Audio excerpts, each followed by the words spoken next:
Welcome to the Keeping It Real podcast with Sulma, the swearing therapist.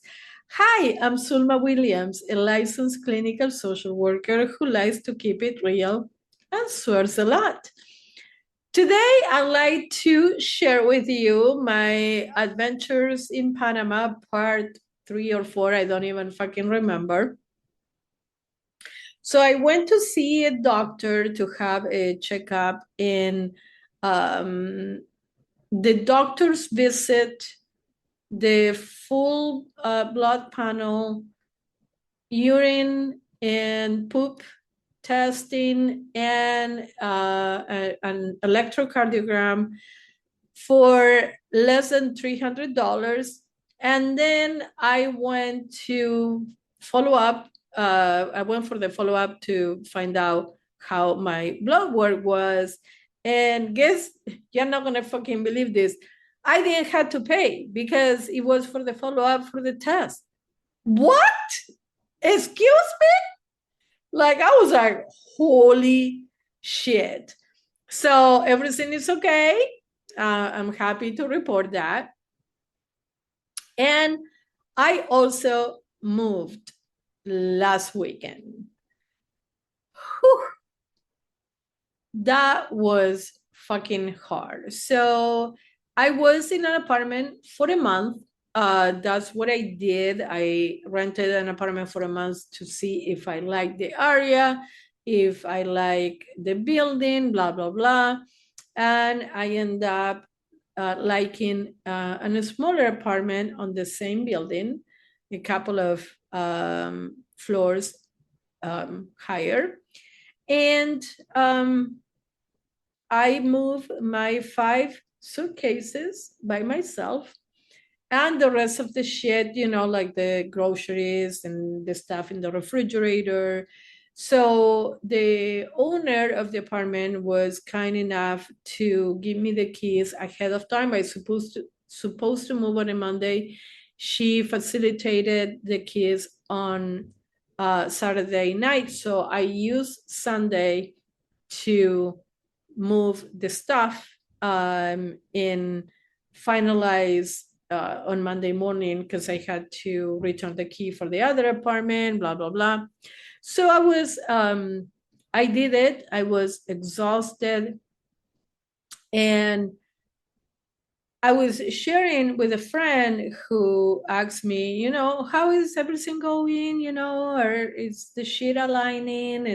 And yeah, the shit is aligning. And I told her, I do feel proud of myself for being able to do this on my own. But also, I felt the burden of doing it alone, of not having, I felt very lonely in the process because it made it real that I really don't fucking have anybody. Yes, I have my friends and I have my family, but they're in other parts of the world. They're not here. And yes, I am capable of doing it. In fact, I fucking got it done. But I'm tired of being superwoman and, oh, I'm an independent bitch. It's like, no, you know what? I'll be okay not being a fucking independent bitch. Like, I will have love to have assistance.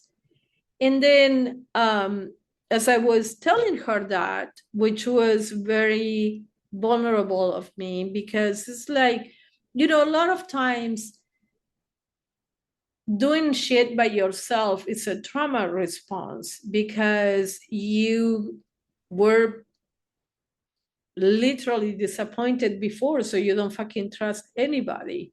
This wasn't the case, is that I literally don't fucking have anybody here. But which I'm laughing, but it's sad. But again, like, it's only been 6 weeks I've been here, and now I feel more grounded. Like, I love the new apartment, and now I can see my shit. I took all my little knickknacks and I put them on the shelves. I had to reorganize them, but I'm feeling I made this apartment my home, and I feel more grounded. I feel happier. I feel like, oh, I'm fucking doing this. And which I've been doing it all along, but now it makes it real that it is truly happening. In Once I'm done organizing the apartment, I had to clean it. Well, I didn't have to, but I fucking clean everything. Uh, so now it's a matter of just like organizing the stuff on the shelves and organizing my books. Oh yeah, I have my books back. Yay! Um, and a lot of times, like being overly independent is a trauma response. And it's because you don't want to continue to be disappointed. So you just don't count on anybody. So my reflection and my question to you is, do you trust others to help you? Are you able to receive help from people who truly want to help you, but are you open to that? Because maybe whomever is offering the help right now is not the one who disappointed you in the past. And because of that bad experience in your past, you're like, no, fuck everybody, I'm going to do it myself. But it doesn't have to be that way. I, um, at times, I feel lonely, and that's when I connect with my friends and my family. And, but I also look out the window and I see the ocean and I hear the ocean and I go down into the water and it's like, okay, I love what I'm creating here. So every time we move, every time we step out of our comfort zone, as I have addressed in other episodes prior, we are living, we are choosing, and we are leaving shit behind. And we need to learn how to give ourselves time to grieve uh, that shit that we left behind and to embrace the new. And that takes time. I am loving it. And at times I do feel lonely. And those things can coexist. Um, so I'm learning a lot. I ported my number to Google Voice. I was like, I was so fucking nervous to do that.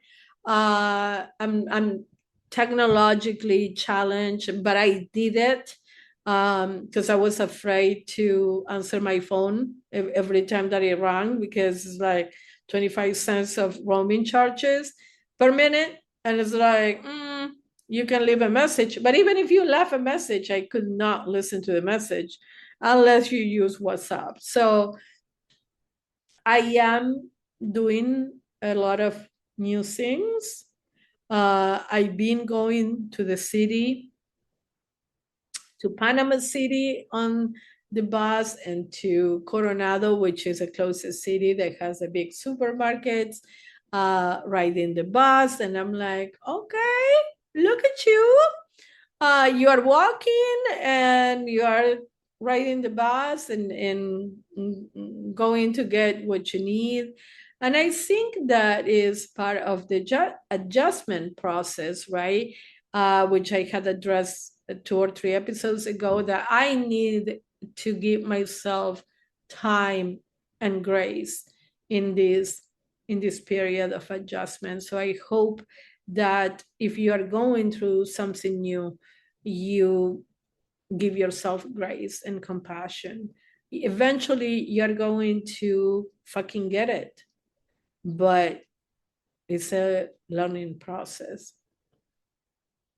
So if you ever felt burdened by having to do shit yourself, please leave me a message, share that with me, and I hope that you are able to, if you have people to help you, you're able to accept that help and give others an opportunity to be there for you.